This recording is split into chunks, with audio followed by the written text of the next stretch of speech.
I was the district doctor and did my duty to the uttermost, to the point where it became almost too much. I was badly paid and yet generous and helpful to the poor. I had still to see that Rose was all right, and then the boy might have made his way and I wanted to die too. What was I doing there in that endless winter? My horse was dead, and not a single person in the village would lend me another. I had to get my team out of the pigsty. If they hadn't chanced to be horses, I should have had to travel with swine, and that was how it was.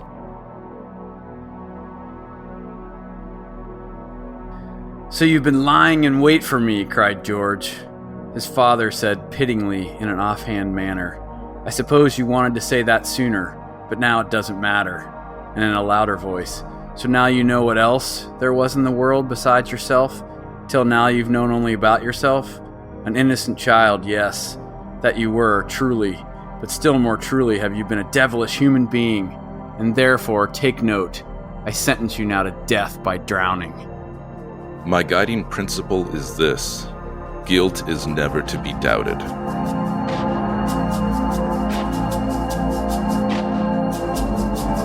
Hey, this is Nick. Hey, this is Eric. This is David. Welcome to another episode of the Books of Some Substance podcast. On this episode, the three of us are talking about 3 Kafka short stories: The Judgment, A Country Doctor, and In the Penal Colony. I think we'll start with The Judgment, which was, at least according to Kafka himself, his breakthrough story. In one of his diaries, he says that he wrote it like one night, no sleep, 1912, and this was sort of his big breakthrough. It's a good story to start with because it captures a lot of what makes Kafka Kafka. Mm-hmm. Also captures something that, at least for many years before he was associated with existentialism, something called German expressionism, which we can kind of get into as well. And it sounds like I am also tasked with summarizing the story. Is that what's going to happen accurate. right now? I did a last episode, so you do straws this time. All right, so The Judgment. The Judgment starts off pretty simply with a man named George writing a letter to his friend in Russia. And George is sort of wrestling with how much detail and information and truthfulness he should put in this letter to his friend, because he feels somewhat guilty for his own seeming happiness, and he doesn't want to kind of disturb his friends.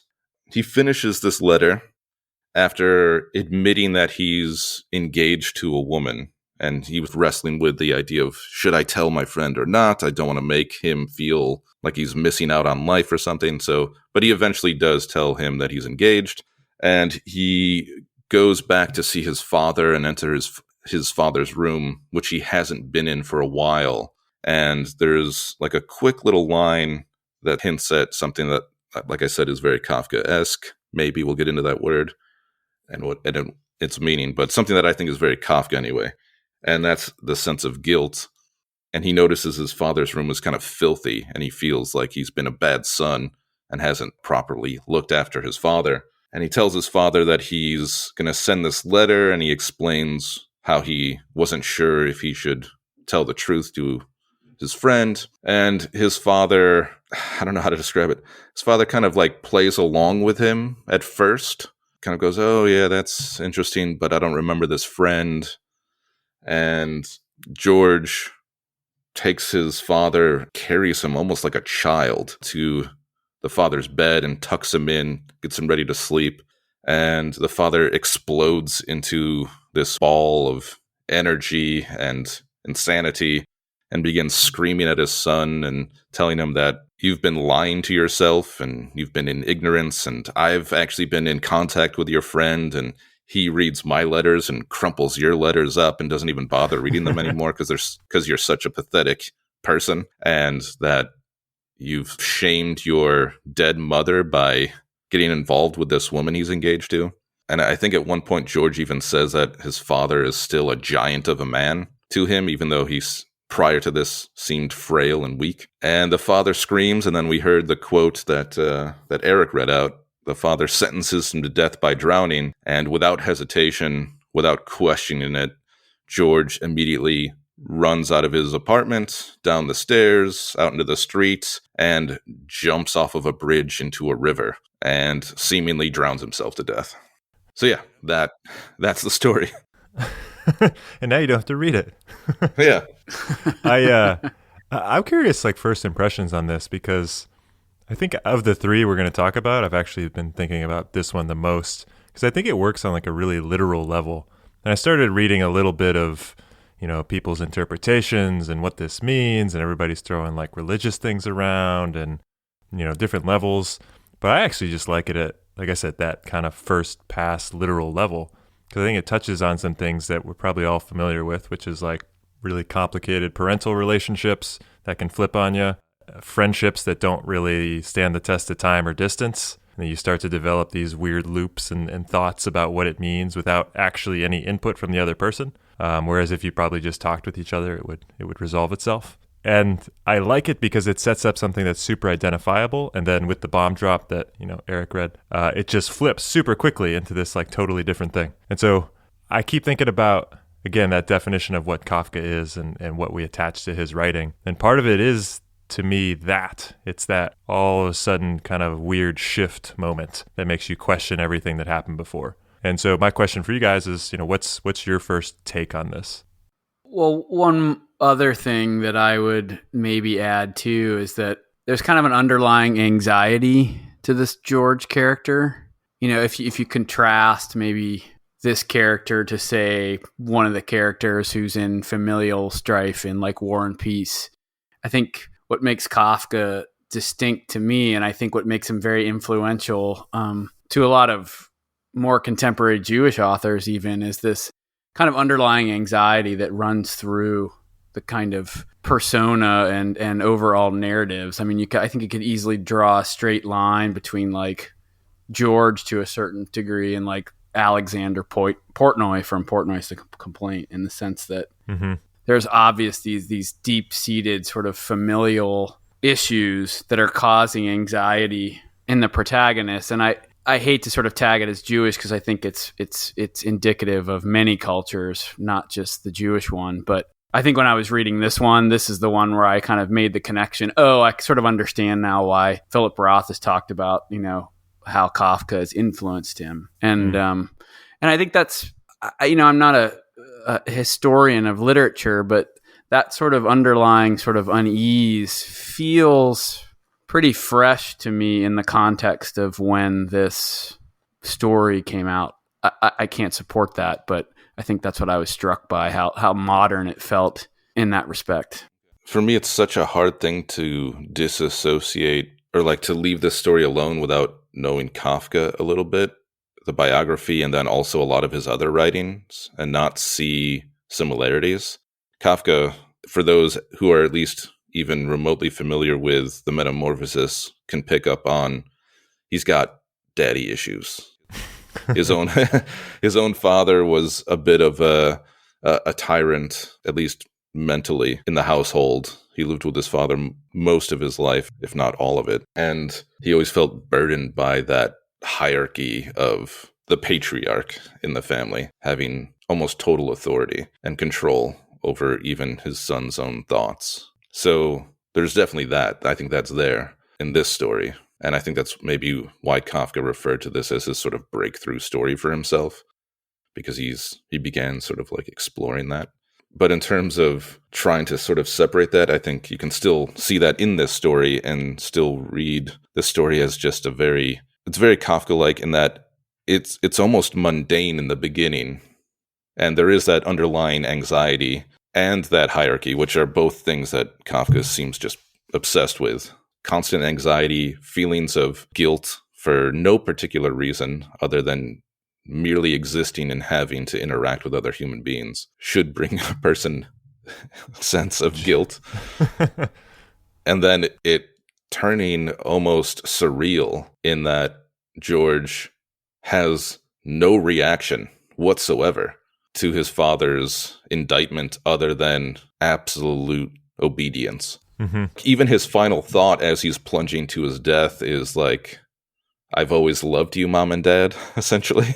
I can't remember the exact quote. Maybe, Nick, it looks like you have it in front of you. Maybe? Yeah, I want to read the last, basically, right after where Eric stopped reading, because it's like so perfect. It says, George felt himself urged from the room. The crash with which his father fell on the bed behind him was still in his ears as he fled.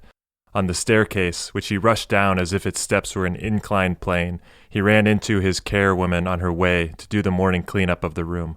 Jesus, she cried, and covering her face with her apron, but he was already gone. Out of the front door he rushed, across the roadway, driven toward the water.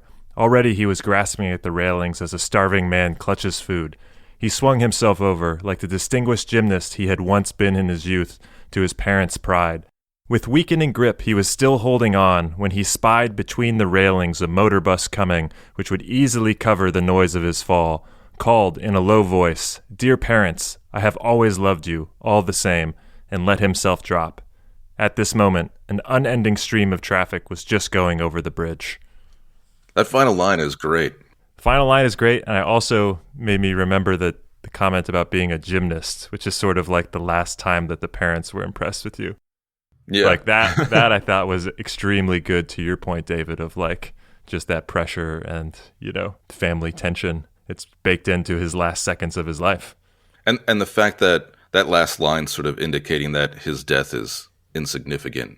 The world's going to keep on moving. Traffic's just going to keep going. Yeah, I enjoyed that story quite a lot. Did not see that coming, that ending. and I'd read it before, and I was like, what? And it goes back to that original question. It's like, what are these things that sort of are these hallmarks of Kafka or the Kafka-esque? And I think it's very interesting that these stories sort of tack between these, I guess you could call it sort of internal emotional issues, and then sort of flip into these much more sort of, I don't know what the right sort of term is, like moral or just larger metaphorical sort of things that suddenly happen or zoom you out really quickly.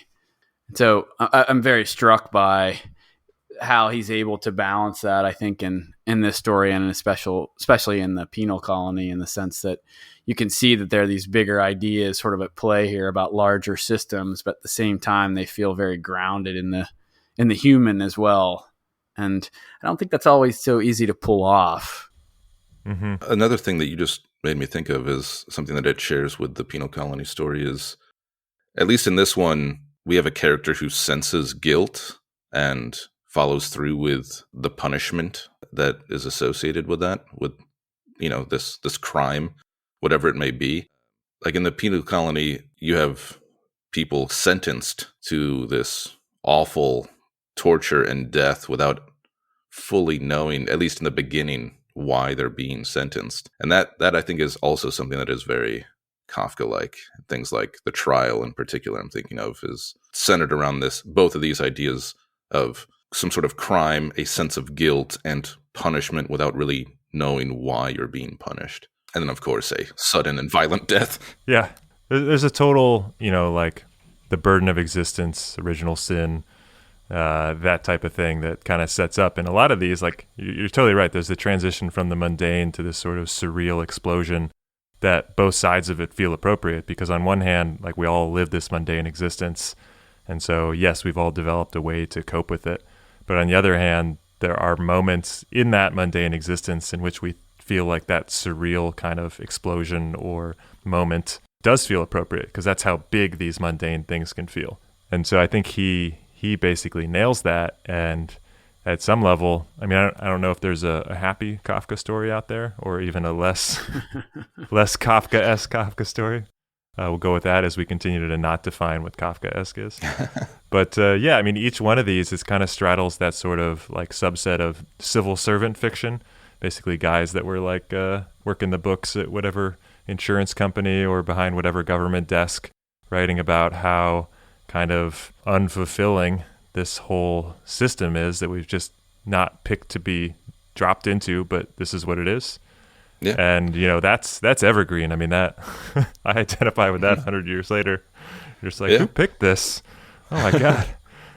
And that's why he nailed it. He nailed it before anyone else did. In the second story, which maybe we can sort of segue into, or maybe we want to stay here longer, we have the country doctor, who is not a private practitioner, but a sort of servant of the state and the community who also feels, as in the quote you read, just sort of middle of the road, going through mundane work existence, possibly wanting to die, as the quote says from yours. But so, sorry, Nick, you made reference to it and we haven't defined it. Maybe we want to do that before we go into the second story. What is Kafka-esque to you? And to you, Eric? What, like in your mind, what does that mean if someone says it's Kafka-esque? I think, so great question. And I'm going to formulate this in real time.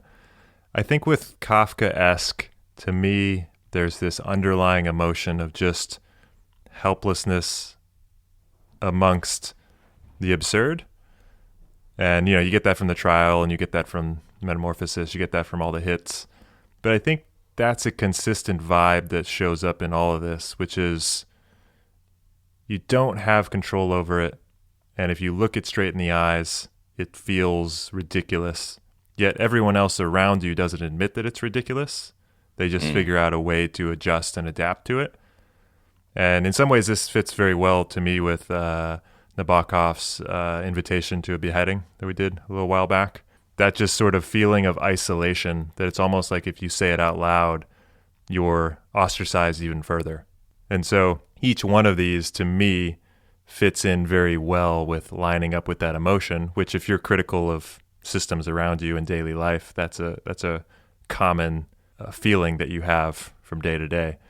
And so that's how I think of Kafka-esque, is just like finding yourself trapped and knowing that if you say it out loud, it actually doesn't help anything. So thus you're forced to just roll with it. And thus the absurdity continues because you realize that that's also what everyone else around you is doing with that same moment. There could be a way that we all admit it, but we don't. And so everybody's trapped in an isolated state with that burden of mundane existence. So that's what I get out of this. That's not insignificant, a interpretation. I'll give you that.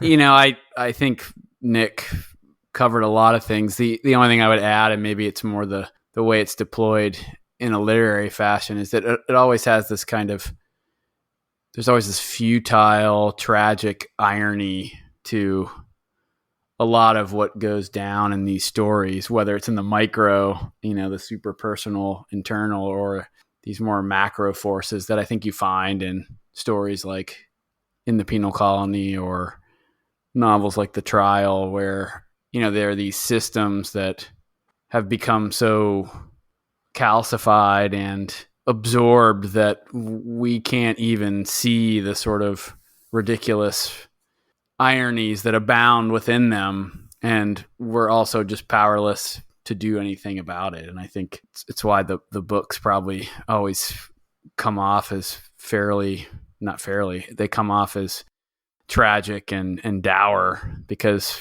I think, as you said, Nick, there's no way out of it. It's just sort of the reality of things. And you're right. It's sort of like, transported to contemporary times. It's sort of, we know these systems exist, and we know 9 times out of 10 they're, wrong in so many ways, and yet we continue to sort of participate in them despite all signs telling us that they don't work or they're wrong. I mean, just I don't know, go with climate change on down, for an example, I guess. Yeah, I think you guys got it. I think there's also something that Kafka does very well. He makes it both universal and particular to a single person. In the narratives themselves, they feel very personalized. And it's like something happening just to this single person, and this person does or does not usually never clearly understands what's happening to them. And they are trying to navigate this world, this system, in the dark without ever getting an answer for why what is happening is happening. I think, have either of you read the short parable Before the Law by Kafka? No. I think that's one of his best pieces of fiction, honestly, and it captures exactly what this is. Well, Eric, let me ask you this. Have you seen After Hours? Of course you've seen After Hours. The Scorsese film? Yeah. Yeah. Like one of his best movies. Yeah, I would agree. The scene in which the main character tries to get into like that goth club is literally exactly an implementation of this Kafka short story Before the Law. Oh, interesting. So there's your Easter egg for today. Yeah. I saw that film in the theater when it came out. Oh, I remember very clearly how very, it stuck in my mind, let's just say. It still has. And probably for those Kafka-esque reasons to a degree. Yeah. I mean, isn't that last scene, even in that film, in some ways a culmination of the sort of Kafka-esque experience, if you remember the last scene in that film. It's him returning to the office, right? Yeah. Yeah, like spoiler alert, he's sort of like covered with shit and stuff because he was in that Paper costume and he's sitting and at his desk, and then it's a great shot, just kind of pulls away from him, just kind of very much dehumanizes him in that moment. And, I think it's a really good pull, actually. Good example in fairly contemporary culture. All right. Why don't we move on to our second story, A Country Doctor. And in this one, am I tasked with summarizing all of these? Yeah, I want to see how you do. This one, to me, is even harder to summarize, so best of luck. All right. So a country doctor is called away in the middle of the night, and he's outside of his property, and he's about to attach his sort of carriage to some horses. And he realizes, oh shit, my horse or horses have died. I don't know why he's realizing this in that moment, but it's fucking Kafka. People just forget and realize things all of a sudden. He has his sort of helper, servant girl, going with Rose the servant girl. Yeah, so that's what I kind of didn't want to call her by her name, because he doesn't acknowledge her by her name until after he hears it, which is like a small little literary thing. Mm. He just refers to her as his like housemaid or his girl. Anyway, she's been running around looking for a horse, doesn't find one, and then he goes to the pigsty. I'm not entirely clear about this, but he goes into the pigsty and out comes some sort of man, possibly beast, and at least in the beginning, sort of like crawling on all fours, and then I think stands upright, and he later refers to him as the groom. Mm-hmm. Yeah, he's the brute. Yeah, the brute. So all of a sudden he discovers that he actually does have horses that were just hiding in the pigsty. And so this brute, who was doing whatever he was doing in the pigsty with the horses, gets everything ready for him. And then he suddenly bites Rose, his housemaid. And then Rose runs to the house, locks the door. And the doctor's like, well, this is unfortunate, but I need to go because I'm being called to go check on a sick person, and leaves. At first, it sounds like he's forcing the brute to come with him, but then it sounds like the brute doesn't. And as he's riding away, he hears the brute sort of break into his home to rape Rose, is what happens. It is not positive. But this doctor, I don't like thinking about that, but I have work to do, and just goes on to a random country house where there's a boy lying sick. At first, it seems like he believes the boy is lying about being sick, and so the doctor doesn't really do anything. And then a lot of just random things start happening. The horses open the windows of the home and are sticking their heads in. There's people from the countryside coming across. And the doctor goes, oh, let me check the boy again. Oh, shit, he actually is really sick. There's a giant gaping wound with worms coming out of it on his side. The doctor can't really do anything for the boy. And then all of a sudden you realize, it's a bizarre countryside ritual is described, where you strip the doctor naked, chant at him, and demand that he go fix whoever needs healing. And so that's what happens. They strip him naked, they chant at him, and then they throw him in to bed with the sick kid. And that's what is that the ending? What the fuck happens at the end of the story? I can't remember. He basically kind of escapes naked, I think. Yeah, he escapes naked and goes back home, but I don't think anything happens really after that. Yeah. He escapes with his clothes, but some of his clothes get like stuck or something. Yeah, they get snagged. Yeah. Yeah, they get snagged. Okay. And so my fur coat is hanging from the back of the gig, but I cannot reach it, and none of my limber pack of patience lifts a finger. Betrayed, betrayed. A false alarm on the night bell once answered. It cannot be made good, not ever. So yeah, he's punked, I guess. That's why I said this is hard to explain, because I have questions. Yeah. Oh, one line that stuck in my head was when they find the brute and the horses, his servant girl, that's what he refers to her as. The servant girl was standing beside me. You never know what you're going to find in your own house, she said, and we both laughed. Just very surreal, odd story. Usually Kafka has some sort of parable-esque like narrative to it, where things kind of make sense if you attack it from a certain angle, but this one I have a hard time really putting together in my head as having some sort of meaning other than a feeling of confusion. Yeah, this one's full surreal, full hallucination based, and I've been mulling over what the point of this is. It's actually of the three we're reading, it's my least favorite, and I think it's because that balance we talked about before, but between the mundane and the surreal, and that transition point that makes it super impactful, that Kafka does in various ways throughout his stories. I almost feel like this one's kind of missing because it sticks at that high surreal level so long that even from the first point that you just made, David, super early, where they're just like, you never know what you're going to find, and magically this weird shit just starts happening, right? Yeah. And so to me, I've been trying to dissect that and say, well, I guess it is sort of that commentary on kind of a civil servant doctor who basically can't win no matter what he does. He's pulled between all these different directions, whether it's a bizarre country ritual or having to choose helping someone versus the other when both parties are clearly in dire shape. I think it is just pure helplessness is what I get. And when you're pushed to that level, that's when things start to hallucinate for you, because there's not a single thing you can do.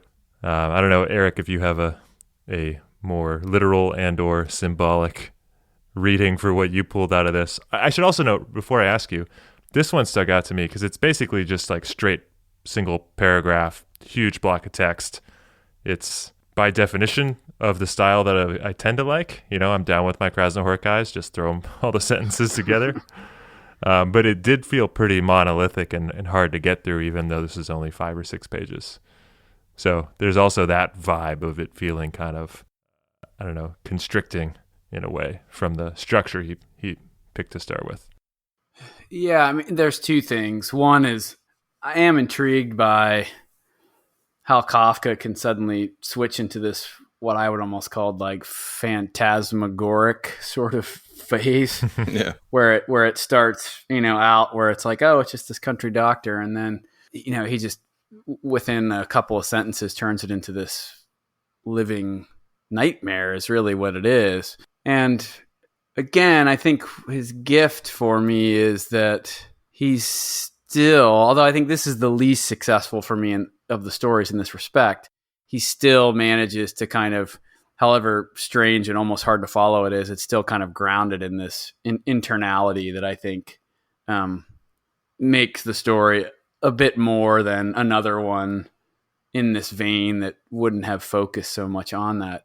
I think what is also of note is that in my book, there's a whole section called A Country Doctor, and there are all these vignettes of this as just one.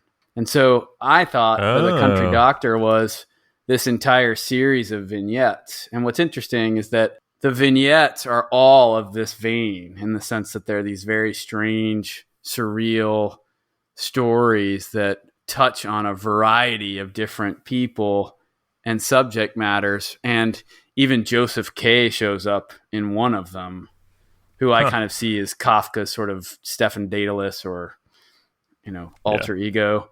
But what's so fascinating about them is that they never go into third person. It's always, I am doing this, or you, or they're doing it in the second person, like when this thing happens. And it never switches. And so even though all the stories are different and the narrators are different, it's this collective I. And so in my reading of it, it's actually this whole series of these really crazy stories that speak to these very Kafka-esque sort of miniatures that collectively create this sort of world of Kafka. And so when I read this, I was like, oh, this is kind of interesting. There's so many weird, disjointed chapters, but I guess, it was only supposed to be a country doctor part of a country doctor. So you did the extracurriculars on this one. Thank you for that. Yeah. So, and I think that's why this story also stuck out for me, because it very much felt, like, okay, this is the sort of collection of vignettes where I'm going to push this surreality in a way and see how far it can go. Yeah. And still have some tether to the human or the particular, or however you want to phrase that. Quick anecdotal aside, when Kafka in I can't remember the exact year, it was like 22, 23 or something, he went to a hotel in the mountains and they misunderstood his booking and wrote down Joseph K. And according to his diary, he wrote this quote, which I'm looking at. "Shall I set them right, or shall I let them set me right?" he asked in his diary. Yeah. Which I really, really enjoyed. And that just feels very much like him. That does make him very unique, like that he would make that sort of leap from such a mundane sort of happening. Just seems very much the way his mind thinks, like, oh, they're wrong, or holy shit, maybe I'm wrong about everything and they know who I am. Yeah. Which again feels like a lot of what these stories can be. In The Country Doctor, it's very possible in this world that the boy was totally fine, but after sitting with the family and feeling frustrated, and somehow the world and the reality shifted and the boy was sick. Mm-hmm. It's really hard to get much out of it other than a sort of experiment in surreality, which is still enjoyable, but less fun to try to decipher. Yeah.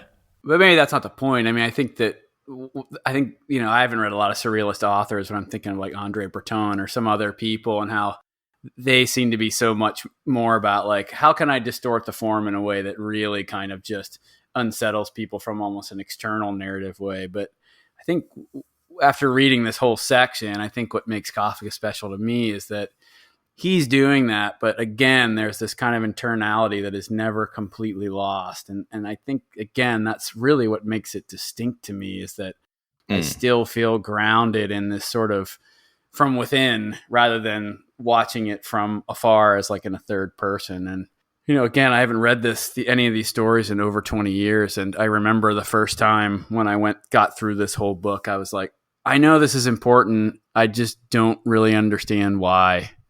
And I like it, but I really don't understand why.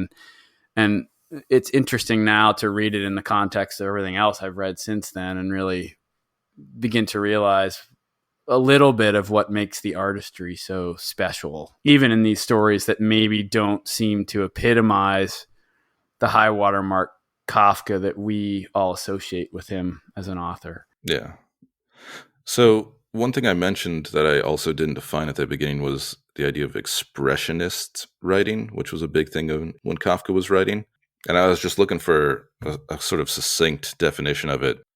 And I found one which says that the German variant of modernism known as expressionism sought not to depict familiar reality, but to disrupt it in order to portray forces underlying it through powerful images. And I wonder, because that was such a thing that I think influenced Kafka clearly, how you might interpret these powerful images as underlying some sort of force, and what that might be. Is it just simply this sort of mid-tier, mid-level human in a sort of mundane existence who is burdened by life, and because of that burden is just the reality around him sort of shifts seemingly haphazardly, or is there something else there?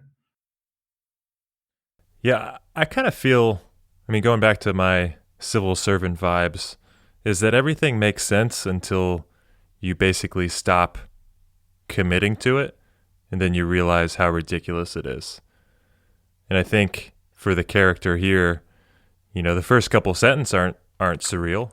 It doesn't start out 100%, but it seems that they're burnt out. They've been doing this for a while. Basically no way out, no benefit, no anything.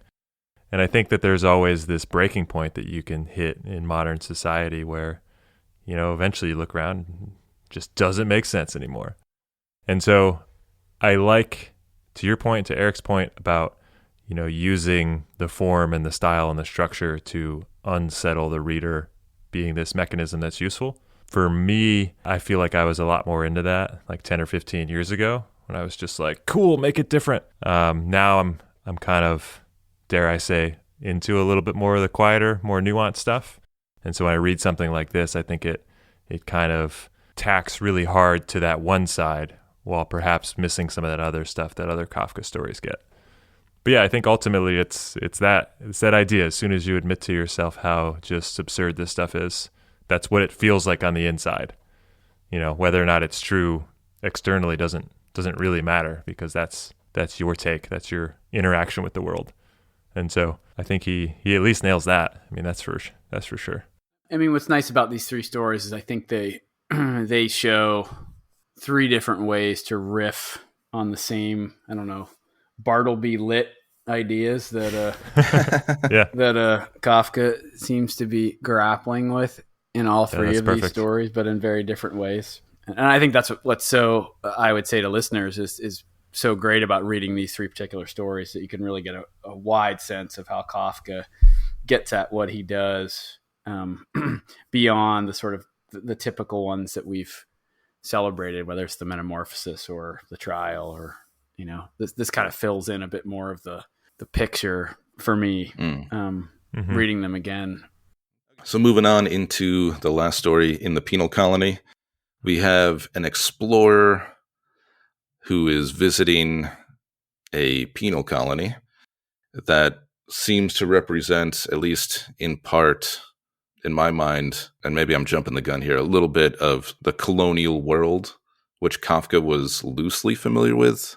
Just a little biographical thing. His uncle was part of a colonial effort in the Congo who built railroads. So I think he is familiar with that. I think that plays some role in this narrative. We can go that route. But anyway, we have an explorer who's on this island, and he is sent by the commandant of this penal colony, the new commandant, to observe the torture and murder of a convicted criminal.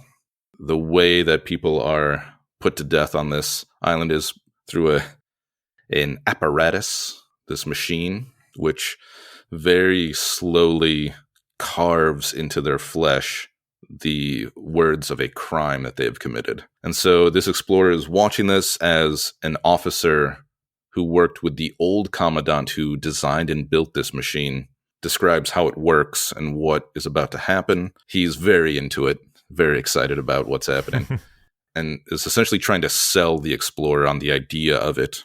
As the explorer is being told about it, he learns that the man who is about to be killed does not know what his crime was, and was given no trial, no defense, I think is the word that's used quite a bit. So the explorer has a conscience and is, somewhat horrified this, but as an outsider is not sure if he should say anything.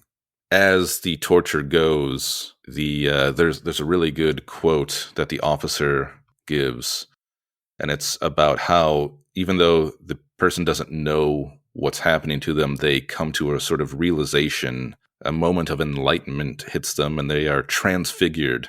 There's a lot of religious language in this writing, in this story, actually. But how quiet he grows at just about the 6th hour. Enlightenment comes to the most dull-witted. It begins around the eyes. From there, it radiates. A moment that might tempt one to get under the hair of oneself. Nothing more happens than that the man begins to understand the inscription. He purses his mouth as if he were listening. You have seen how difficult it is to decipher the script with one's eyes. But our man deciphers it with his wounds. To be sure, that is a hard task. He needs 6 hours to accomplish it. By that time, the harrow has pierced him quite through and cast him into the pit, where he pitches down upon the blood and water and the cotton wool. Then the judgment has been fulfilled, and we, the soldier and I, bury him.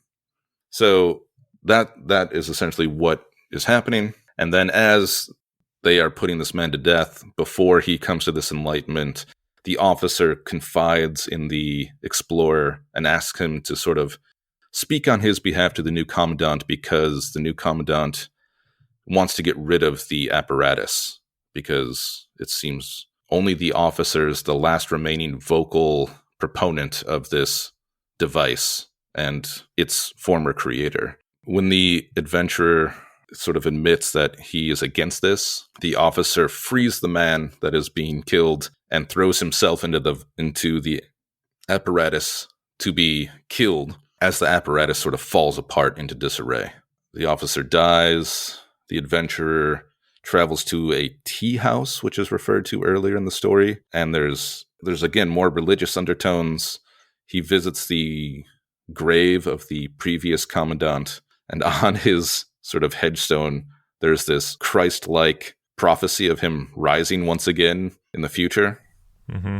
The adventurer sort of ignores that and leaves this island, this colony, to return to Europe.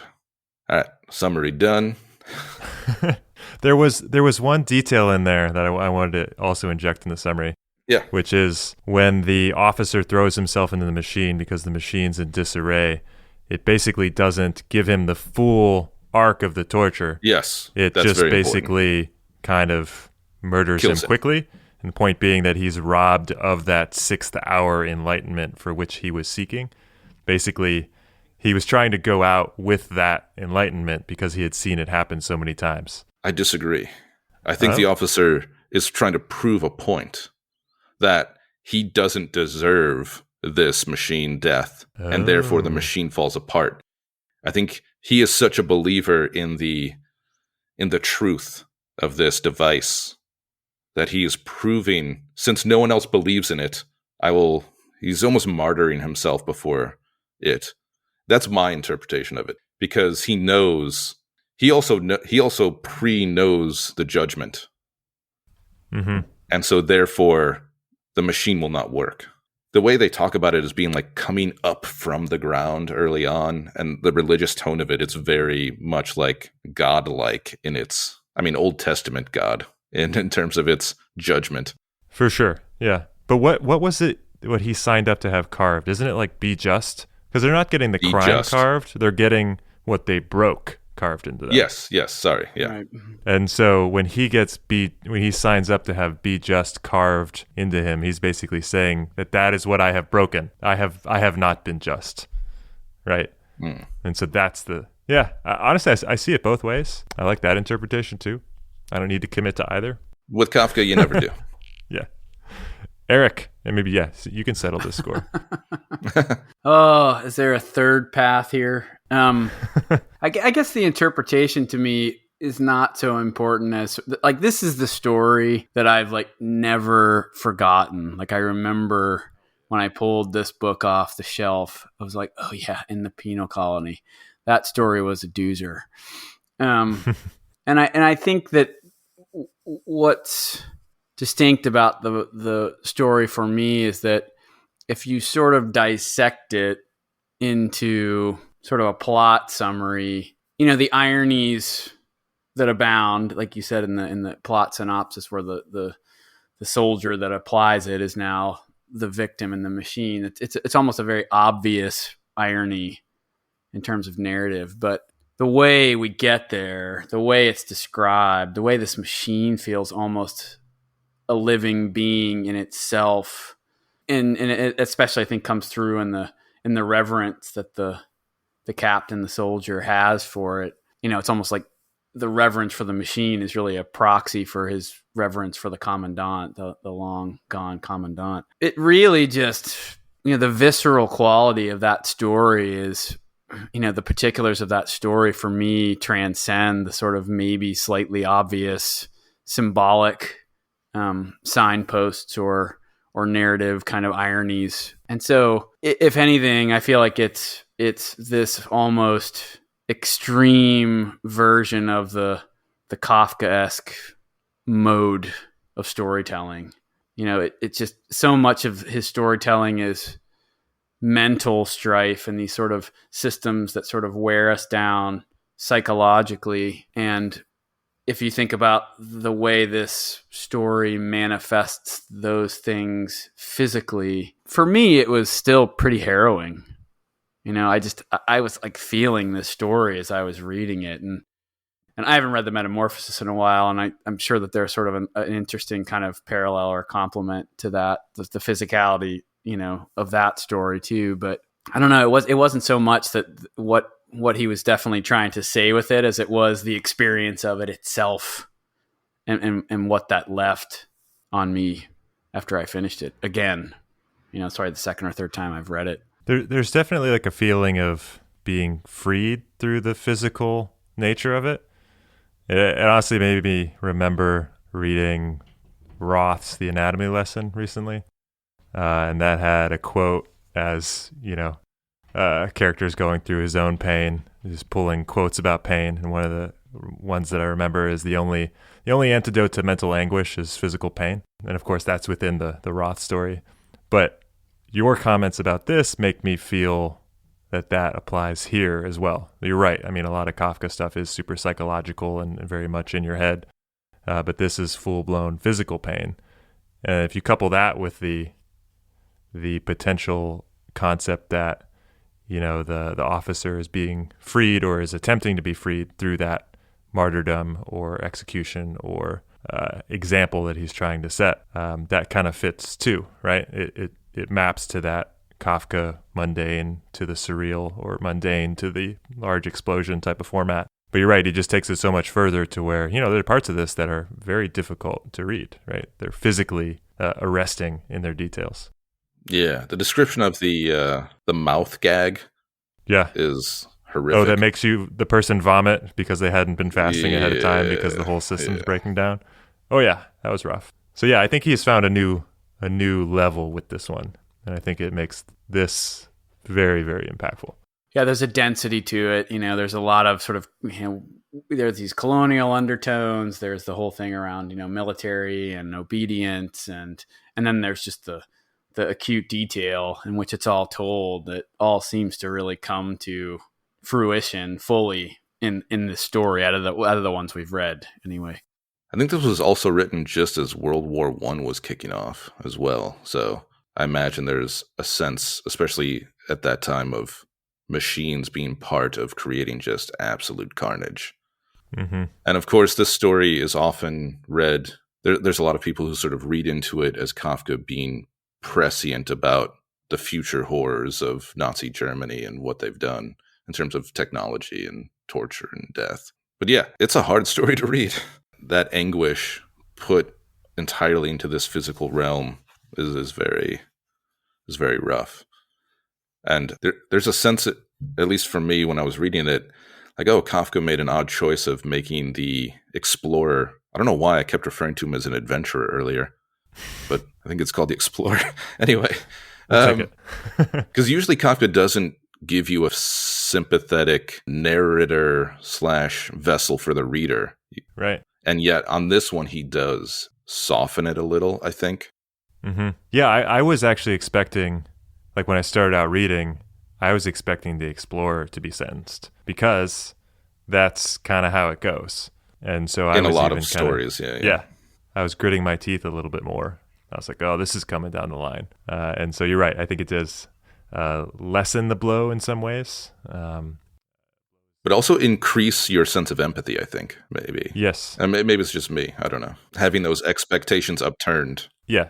Yeah, I agree with that. Yeah, I do too. Yeah. The soldier that administrates, the machine and, could have felt very one-dimensional if he had just stayed as this kind of judge, jury, and executioner.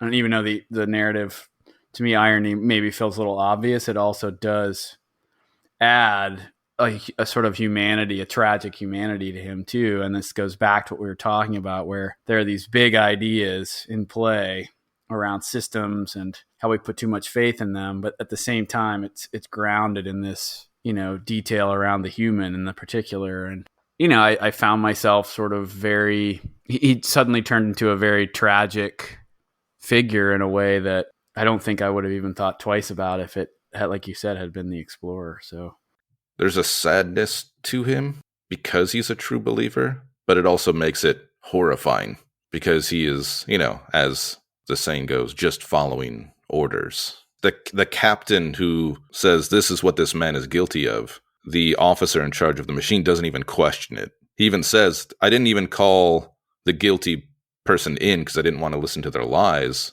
So I just believed what the captain said, and so I followed orders and did what I was supposed to do, because I think there is this sense in the officer's mind that the previous commandant clearly is this sort of religious figure, and that this machine is, in my interpretation, God's judgment, more or less.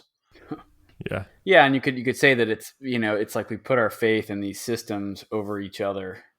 And this is kind of a great example of that, right? That we're not seeing the suffering of the person right in front of us because we know that this system is actually the way we're supposed to be doing things, regardless of how it affects us as human beings. And there's the belief in, so the officer quotes, and this is when he's got 2 children, one on each knee, looking up at the face of a man being tortured to death. And he says, how we all absorbed the look of transfiguration on the face of the sufferer, how we bathed our cheeks in the radiance of that justice, achieved at last and fading so quickly. Yeah. Ugh. Well, there's kind of 2 sides to this. We were talking about with Kafka, you feel that you're trapped in a system that doesn't make any sense. And no matter what you do, you can't get out, right? So there's that side of it.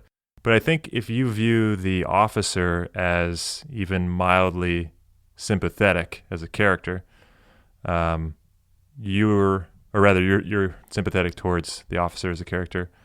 It also shows the flip side, which is that if you buy into the system will also change and leave you behind, for which we see in all sorts of examples throughout society of people buying into various levels of bad systems, extremism, all that stuff. It'll just flip and you'll be out anyway, right? And so this officer who is responsible for the suffering and death of many people, they'll kick him to the curb too when the next commandant comes in and says, oh, we don't do it like that anymore. And it's what makes, to me, the story so resilient, because that system could be Nazi Germany. That system could be the Kool-Aid you have to drink when you go work for Airbnb. It's sort of, to me, it's... That sounded very specific. Well, I just Accurate. mean, it's the first thing that came to mind, but I just mean that, like, the faith we put in these systems over doing the right thing, I think that's indicative of life and so many, mundane to horrific levels. And I think that's why the story, is still so resonant from a strictly thematic level. That's what we're all trying to do. Either you're in the system or you're out of the system, but it wins. It is a bistable system, and we're all trying to sort of exist in that middle point where we're doing enough of it to partake, but not so much that we're essentially facilitating and continuing to prop up what's so wrong about it. And good luck with that. I mean, that's a daily philosophical battle, whether or not you work for a sharing economy company. Any final thoughts on Kafka? I feel like that kind of... Yeah, I mean, I would just say, so Eric mentioned reading this stuff 20 years ago. I read kind of like the standard Kafka stuff close to 20 years ago and had that same feeling of I like it, but I can sort of sense that I'm not getting everything out of it. The metamorphosis in your late teens, it's cool, but I don't think you really get the gravity of it and the absolute sadness, right? And so picking this stuff back up again 20 years later and also rereading Metamorphosis and some of those shorter stories, I just have a lot more rounds in the old terrible system to make these hits so much harder. And that snuck up on me. I was like, wow, I get this a lot. I've always painted myself as being a little bit of a skeptic, but holy cow, you nailed it, Kafka. So I'm looking forward to reading these again 20 years later and figuring out just how much more I believe in them. I don't foresee it becoming any different anytime soon. I mean, they just might reveal. I think they'll probably just reveal more. I think that's where I ended up. I think as you get older, you begin to have a a more acute understanding of how systems work in the world, right? And how you fit into them. And I don't think that was anything that I fully understood when I read these 20 plus years ago, but I fully understand now. And, who knows what's going to happen in the next 20 years in terms of both the micro of my own life and then the macro of our world, because we've had some crazy stuff happen. And obviously in the past few years, it seems it will be a fascinating study to see how these stories shape shift in these new contexts that are, whether it's around the personal aging or the macro political things that are happening around us. Well said. Yeah, I think you guys nailed it. And I think I'm going to use a word that Nick used earlier, which I somehow both hate and find myself using, which is the word evergreen. I actually think I got that from Eric, by the way. He told me that once. Okay, well then I blame Eric. But it's applicable here. I think I think there's a reason his stories are still universally read and have survived. There's a reason his buddy didn't burn them all. It's because they really get at so much of what it's like to exist. And you don't necessarily always feel that way at all times. And there are moments of, like, Kafka is also funny, which we never really got into, because I think most of these stories are kind of heavy, the three that we've read. Although The Judgment, I think, has some humor in it, especially the father's like sort of overreaction. And there's even George's death is oddly kind of funny. The way he jumped over the railing as a gymnast. Like, maybe it's just me and I'm dark, but I find little things like that to be humorous. But yes, I think Kafka will speak to us continuously, and it does make a lot more sense the older you get and the more you understand the world. I think when you're young, you just read it as, oh, it's all personal angst, the world doesn't get me. And then you're like, no, it's not that. The world knows you exactly for who you are. It just doesn't give a fuck, and you are just this cog. So, sorry. Yeah. And on that note, have a great Saturday, everybody.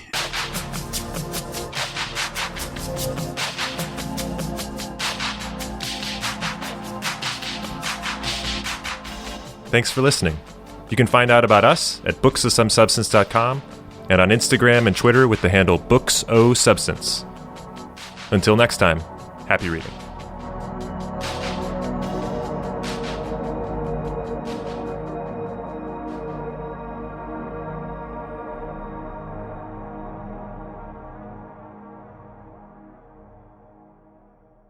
Disclaimer, Airbnb, I was not comparing you to Nazi Germany. Luckily, I didn't say Twilio.